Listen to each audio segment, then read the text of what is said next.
ریاستی حکومت نے آج ایک اہم فیصلہ لیتے ہوئے ریاست کے 18 ضلعوں میں مکمل طور پر لاک ڈاؤن ہٹانے کے احکامات دیے ہیں۔ جن اضلاع میں کورونا متاثرین کی تعداد کا تناسب 5% سے کم ہے، ان میں پہلے مرحلے میں مکمل طور پر لاک ڈاؤن ہٹا دیا جائے گا۔ اس خبر سے لوگوں کو بہت راحت ملی ہے۔ اس سلسلے میں تفصیلات کے مطابق ناندیڑ ضلع میں پچھلے 2 ماہ سے جاری لاک ڈاؤن کی پابندیاں اب پوری طرح سے ہٹا دی گئی ہے۔ 3 جون تک یہ پابندیاں جز وقتی ہٹائی گئی تھی، لیکن اب 4 جون سے مکمل طور پر پابندیاں ہٹانے کے احکامات دیے گئے ہیں۔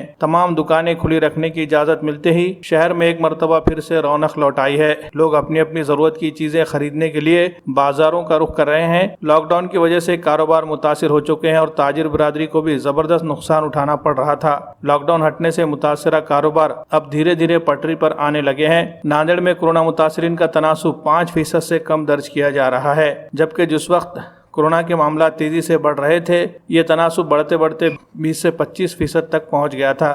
ریاست کے 18 اضلاع میں مکمل طور پر لاک ڈاؤن ہٹانے کی پہلے اطلاع تو آئی تھی، لیکن بعد میں یہ اطلاع صحیح نہیں ہونے کی بھی خبر آئی ہے۔